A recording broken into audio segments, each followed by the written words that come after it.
Hey everyone, welcome back for another deep dive. Ooh, fun. Today we're tackling a topic that's probably on a lot of your minds these days. Yeah, Rent, big one. specifically the affordability, or maybe the lack thereof, Right. in some of the biggest U.S. cities. Yeah, for sure. Our main source is a CNBC article from October 31st, 2024.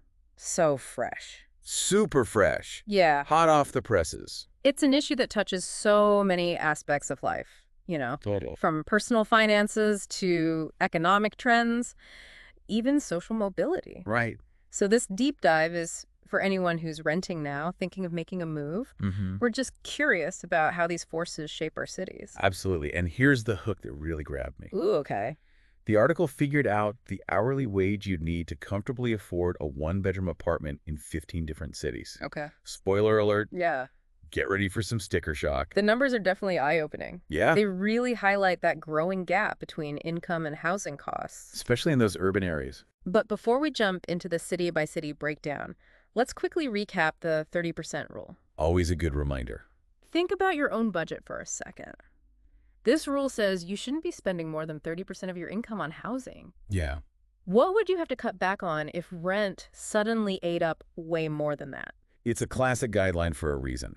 Mm-hmm. It's meant to prevent people from becoming house poor, Yeah. where so much of their income goes to keeping a roof over their heads that they struggle to afford other necessities. Yeah, makes total sense. But the article points out that with rent skyrocketing and wages not keeping pace, Right. sticking to that 30% rule is becoming a pipe dream for many, For sure. especially those starting out Yeah. or in lower paying jobs. Exactly. And when you factor in the stagnation of the federal minimum wage, Oh, don't even get me started. stuck at $7.25 for 15 years, now you start to see how these trends are creating a real affordability crisis, It really is. particularly in major metropolitan areas. It's mind-boggling that the federal minimum wage hasn't budged in so long. I know it's crazy. I mean, think about how much the cost of everything has gone up in those 15 years. Absolutely. It really underscores the disconnect between policy and the economic realities on the ground. Totally. While some states have thankfully set their own higher minimum wages, Right. this article demonstrates that even those are often not enough to keep up with the rent in many of these cities.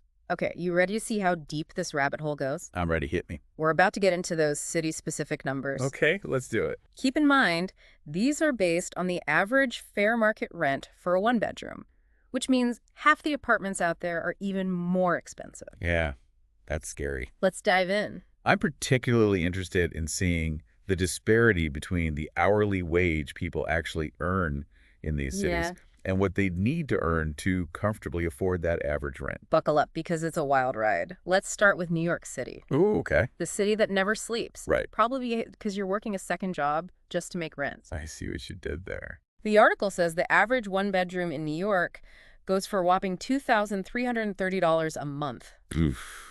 To afford that without breaking the 30% rule, you'd need to be making almost $45 an hour. $45 an hour. Yeah. Wow. That's over 3 times the current minimum wage in New York City, Uh-huh. which is $16. Crazy, right? And if you think that's wild, Oh, boy. hold on to your hats because San Jose, California takes the prize for the most extreme gap. Okay, what are we looking at there? Get this. The average one-bedroom in San Jose is a mind-blowing $2,975 a month. What? To afford that, you'd need to be raking in $57.21 an hour. Oh, my goodness. I mean, are we even in the same economic universe? That's nearly 4 times the minimum wage in San Jose, right. which sits at $17.55. Wow. It really makes you wonder who can actually afford to live in a city like that. Seriously, it's a huge reality check. It is. Now, just to give you some perspective, Yeah. let's zoom in on a city that's generally considered more affordable. Okay. How about Houston, Texas? Good point. Let's see what the numbers look like there. According to the article, the average one-bedroom in Houston rents for $12,279 a month. Okay. That means you'd need an hourly wage of about $24.60 to swing it comfortably. Well, that's definitely lower than New York or San Jose. Yeah. It's still a huge leap from Houston's minimum wage, Yeah. which is still the federal minimum of $7.25. It's pretty disheartening to see that, even in a city like Houston. Right.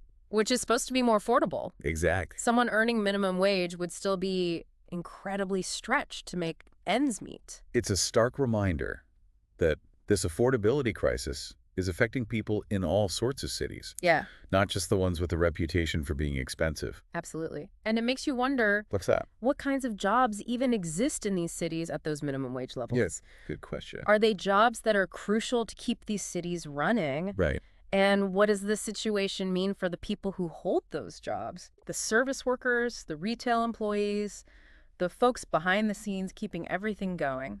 It raises important questions about who benefits from the growth and vibrancy of these cities Yeah, and who's being left behind. exactly. And you know what's even more concerning? What's that? These numbers don't even tell the whole story. Oh, We're just talking about the average rent for a one-bedroom. right.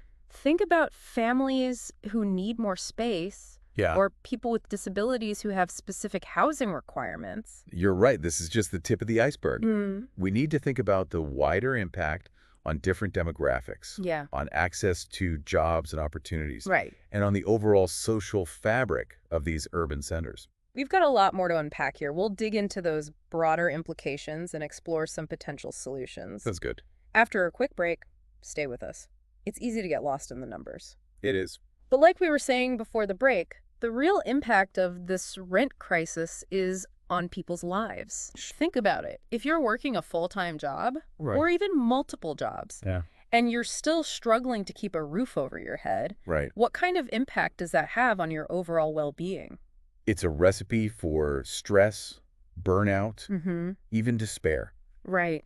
And it creates a vicious cycle Yeah. where people are constantly playing catch up, never quite able to get ahead. Totally. And it's not just about individuals, right? Yeah, This whole situation has ripple effects throughout entire communities. absolutely. When people are forced to live far from their jobs Right? because they can't afford to live closer, Yeah. it puts a strain on transportation systems, Yep. increases traffic congestion, Mm-hmm. and eats into people's free time. Total. And think about the environmental impact, too. Oh, yeah? Longer commutes mean more cars on the road, which contributes to air pollution and greenhouse gas emissions. Absolutely. It's a reminder that these issues are all interconnected. Yeah. Housing affordability isn't just an economic concern. It's an environmental concern, Uh-huh. a social concern, a quality of life concern. For sure. So true.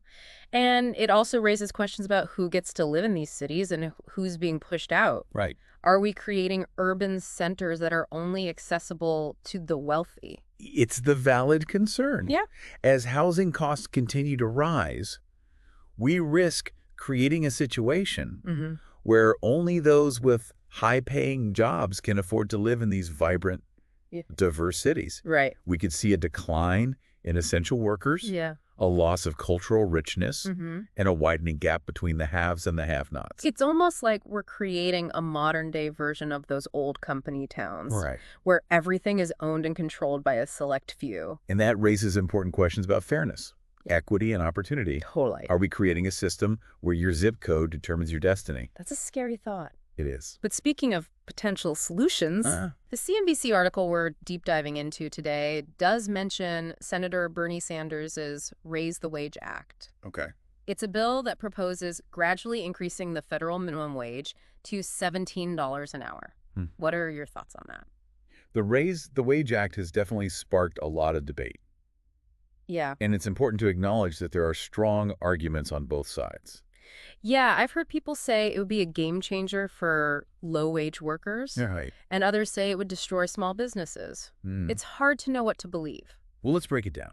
Okay. On the one hand, raising the minimum wage could make a significant difference for millions of workers, Yeah. lifting some families out of poverty and giving them more financial breathing room. Right. That makes sense. If people have more money in their pockets, Mm-hmm. they're more likely to spend it, which could boost the economy overall. And it could also lead to greater job satisfaction and reduced employee turnover, Right. which would benefit businesses in the long run. So it's not just about helping workers, it could potentially help businesses too. Potentially, yes. But on the flip side, Mm-hmm. some argue that a sharp increase in the minimum wage could lead to job losses Yeah, as businesses struggle to adjust to the higher labor costs. that's the argument I've heard from a lot of small business owners. Uh-huh. They say they're already operating on thin margins. Yeah. And a big jump in wages could force them to cut jobs or even close their doors. It's a valid concern, Yeah. and it's something that needs to be carefully considered. Hmm. The article mentions an analysis by the Congressional Budget Office, Right. which is known for its nonpartisan approach to economic research. What did their analysis say about the potential impact of the Raise the Wage Act? The CBO estimated that while raising the minimum wage to $17 an hour would indeed lift many low-wage workers out of poverty, Mm-hmm. it could also lead to job losses. Okay. They projected that some 1.4 million workers could potentially lose their jobs. So it's a trade-off. More money for some workers, but fewer jobs overall. It's a complex issue, and there's no easy answer.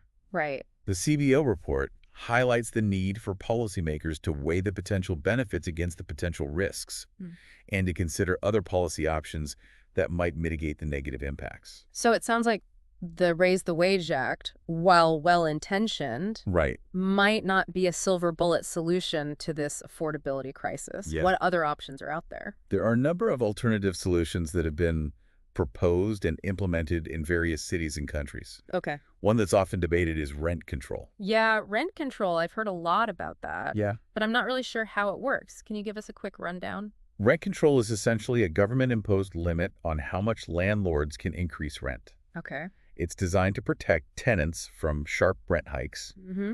and to ensure that housing remains affordable. That sounds like a good idea in theory. Mhm. But I've also heard that rent control can have some unintended consequences. You're right. While rent control can provide much-needed stability for tenants, Mm. it can also discourage new housing development, Okay. as landlords may not be able to recoup their investment if they can't raise rents to keep pace with inflation Right. or rising property taxes. Oh, it's another one of those tricky situations where there are trade-offs to consider. Absolutely. Yeah. It's crucial to examine the potential benefits and drawbacks of any policy solution Right. and to think about the long-term impacts. Mm-hmm. There's no one size